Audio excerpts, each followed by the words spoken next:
আসসালামু আলাইকুম প্রিয় শিক্ষার্থী বন্ধুরা। তো ধারাবাহিকভাবে আমরা তোমাদের ক্লাস নিচ্ছি। তো আজকে 1.2 মাতৃভাষা ও রাষ্ট্রভাষা নিয়ে আলোচনা করব। মানুষ জন্মের পর সাধারণত প্রথমে তার কি মায়ের কাছ থেকেই প্রতিপালিত হয়, তার কাছ থেকে কথা শিখে। তাই জন্মলগ্ন থেকে স্বাভাবিকভাবে মানুষ নিজের মায়ের কাছে যে ভাষাটি শিক্ষা পায় তাকেই মাতৃভাষা বলে। তো স্বাভাবিকভাবে মানুষ এই যে জন্মলগ্ন থেকে স্বাভাবিকভাবে মানুষ নিজের মায়ের কাছে যে ভাষাটি শিক্ষা পায় তাকেই মাতৃভাষা বলে। এটি একটি ধারণার প্রকাশ মাত্র। তাই যে শিশুরা তার মা তার জন্মের মুহূর্তেই মৃত্যুবরণ করে, সেই শিশু যখন বড় হয় সে পিতা বা অন্য অভিভাবকের তত্ত্বাবধানে বড় হলেও তার মুখের সাধারণ ভাষাকেই কি মাতৃভাষা বলে।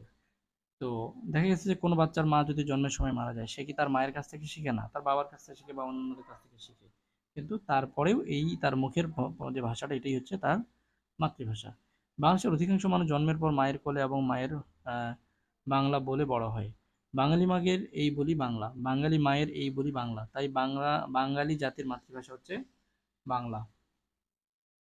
আবার বাংলাদেশে অনেক ক্ষুদ্র জাতিগোষ্ঠী বাস করে, তাদেরও পৃথক মাতৃভাষা আছে।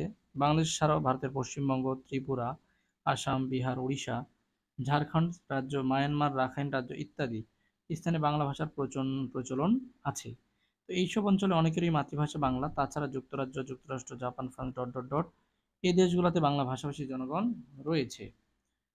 তো যেসব স্থানে বাংলা সেসব স্থানে বাংলা অনেকের মাতৃভাষা। পৃথিবীর প্রায় 30 কোটি লোকের মাতৃভাষা হচ্ছে বাংলা। এই কথাটা মুখস্থ রাখবে যে পৃথিবীতে প্রায় 30 কোটি লোকের মাতৃভাষা হচ্ছে বাংলা।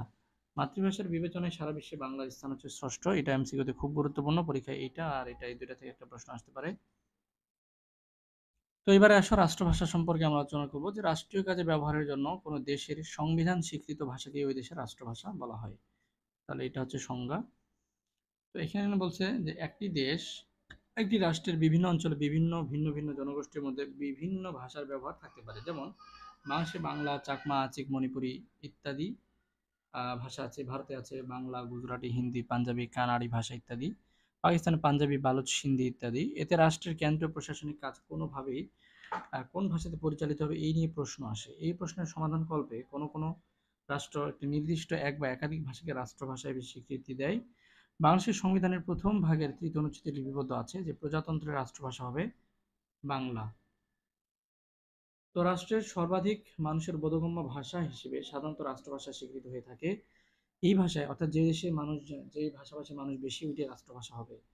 এই ভাষায় রাষ্ট্রের অভ্যন্তরীণ গুরুত্বপূর্ণ কর্মকাণ্ড যেমন শিক্ষা প্রদান, পাঠ্যপুস্তক প্রণয়ন, সাহিত্য রচনা, সংবাদপত্র প্রকাশ, সামাজিক আচার অনুষ্ঠান, দলিল দস্তাবেজ ইত্যাদি বিষয়গুলো সম্পন্ন হয়। তো পাকিস্তানের রাষ্ট্রভাষা উর্দুর পাশে ইংরেজিকেও দাপ্তরিক ভাষা হিসেবে স্বীকৃতি দেওয়া হয়েছে। ভারত প্রজাতন্ত্রের সংবিধান স্বীকৃত কোনো রাষ্ট্রভাষা বা জাতীয় ভাষা না থাকলেও দাপ্তরিক কাজকর্মের ভাষা হিসেবে হিন্দির পাশাপাশি ইংরেজি স্বীকৃত।